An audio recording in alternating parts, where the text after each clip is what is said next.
Sim. Eu não sou Claudete, mas você é, Ione. Tudo bem? Tudo bem. Muito obrigada por ter vindo. A gente precisa se organizar, mesmo quando a gente está com dívidas.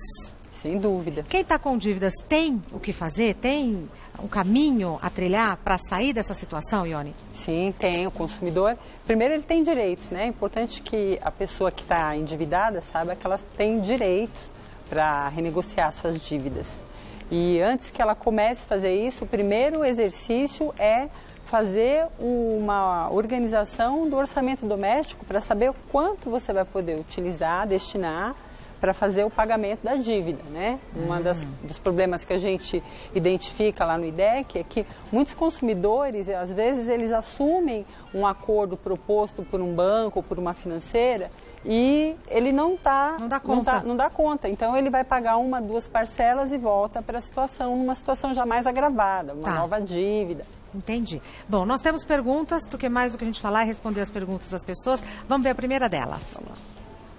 Janaína, quando a dívida é no cartão de crédito, é melhor negociá-la via telefone com a operadora do cartão ou com o gerente do banco? As duas alternativas são interessantes. O importante é buscar o banco para fazer o acordo. Eu diria que hoje a gente tem até outros recursos que também são bastante interessantes através da plataforma do governo, consumidor.gov.br.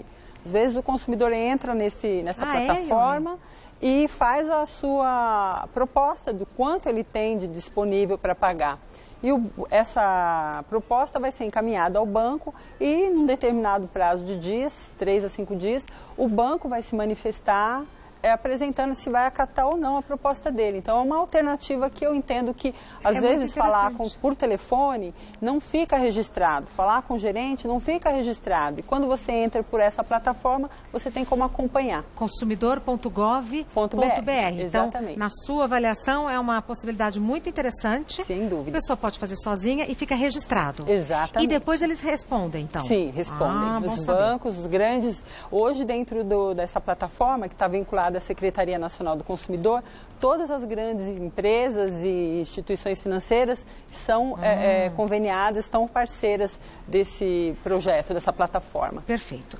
Próxima pergunta foi enviada pela Ana. Estou com uma dívida muito grande no cartão de crédito. Estou pensando em fazer um empréstimo no banco para conseguir quitar de uma vez. É uma boa saída? Sim, é uma boa saída, é o que nós costumamos chamar de troca de dívida. Você sai de uma dívida mais cara e vai para uma dívida com uma taxa de juros menor. Por que vale a pena? Vale a pena porque você vai pagar uma taxa menor. Para o banco?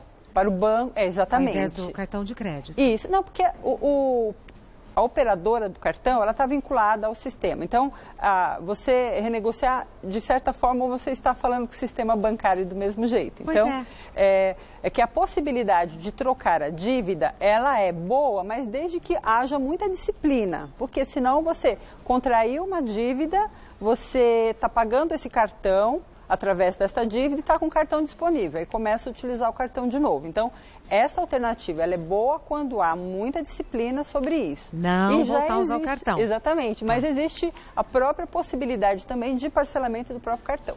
Mas acho que é uma situação que a gente já fala. Próxima pergunta foi enviada pela Márcia. Para pessoas que têm dívidas como eu, na hora de fazer um planejamento financeiro, quanto do meu orçamento é recomendado comprometer para pagar a dívida?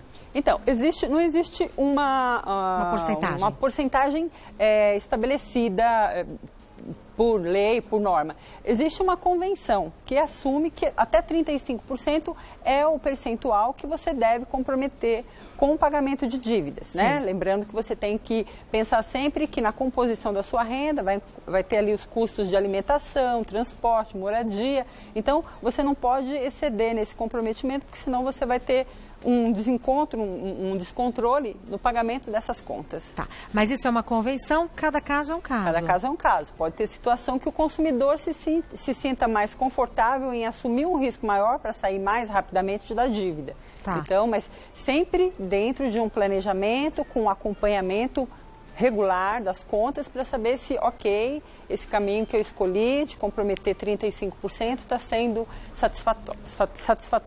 Perfeito. Próxima pergunta. Enviada pelo João Carlos. Meu filho tem uma dívida com a faculdade, porém a instituição repassou a dívida para uma empresa de cobranças e na renegociação eu virei fiador, porém não estamos conseguindo honrar o pagamento. Como sou o fiador, posso perder algum bem pessoal se a empresa acionar o meu filho judicialmente? Beleza, essa é uma questão assim, bem relevante, porque quando a gente trata hoje ensino como mercadoria, né? E você utiliza as regras que são estabelecidas para o mercado e não para a educação. Então, já tem uma distorção. Já tem uma distorção nessa medida. O certo é não utilizar.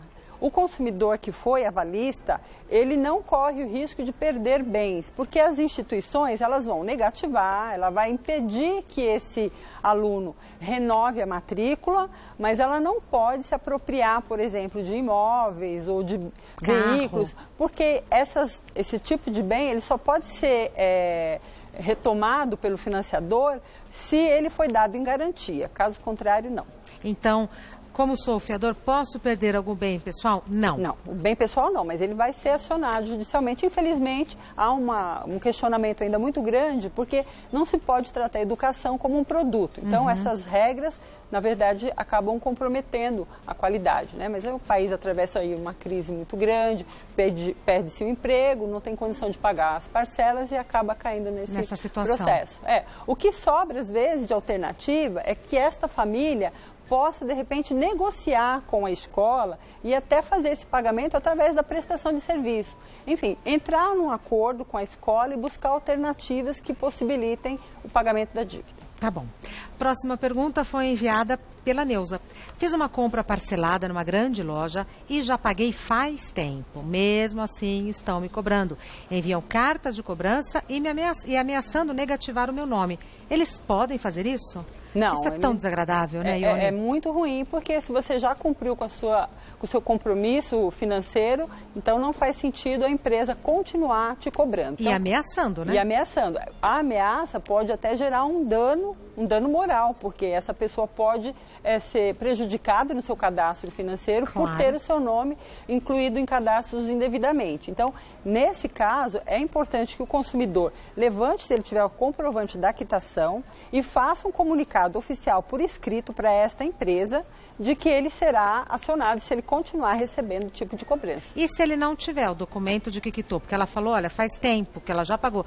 Então, quando a gente paga, a gente não fica com esses comprovantes. O que essa moça pode fazer, a Neuza? Então, a Neuza, no caso, se a dívida tem mais de 5 anos, ela já não poderia ser cobrada. De acordo com o Código de Defesa do Consumidor, uma dívida ativa só pode ser cobrada até 5 anos. Tá. Então, quer dizer, ela continua existindo, mas ela não pode constar nos cadastros de serviço de proteção ao crédito. Tá. Então, se passou por esse processo, ela já pode entrar com uma ação por dano moral, nesse caso. Tá bom. Próxima pergunta foi enviada pela Sônia. Não consegui pagar a fatura do cartão de crédito no último mês. Vale a pena parcelar a fatura? Então, essa é uma situação que entrou em vigor desde abril do ano passado, quando o governo limitou o pagamento do crédito rotativo, né? Então, até abril do ano passado, a fatura que não era paga integralmente, ela passava a rodar no rotativo com taxas de juros de 400% ao ano. Aí, o governo estabeleceu que o rotativo só pode ser praticado uma única vez. Então, se ela recebeu a fatura e ela não consegue pagar, ela vai poder fazer entrar no rotativo uma única vez. A partir de 60 dias, ela já é obrigada a parcelar a fatura ou quitá-la, no caso, usando o recurso que a gente citou anteriormente, que é pegar um empréstimo fora, se tiver uma taxa menor, para quitar essa dívida. Caso contrário, o parcelamento é uma alternativa que a taxa de juros é um pouco menor do que o crédito rotativo. Então, permite um planejamento para evitar a inadimplência. Perfeito. Próxima pergunta foi enviada pelo Glauco. Adquiri um apartamento ainda na planta, porém não estou conseguindo pagar. Sinalizei à construtora a dissidência da compra e a mesma me disse que se eu desistir, não devolverá o valor pago. O que devo fazer?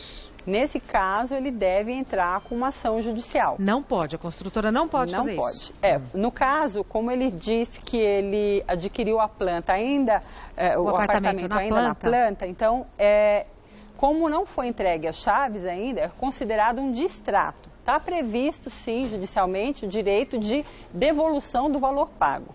No caso, a multa que pode ser praticada aí pela empresa não pode exceder a 10% a 15%. Isso partindo do interesse do consumidor. Então, se a empresa está se negando a aceitar o distrato, ele deve entrar com uma ação judicial e o pagamento deve ser feito integralmente de uma vez só.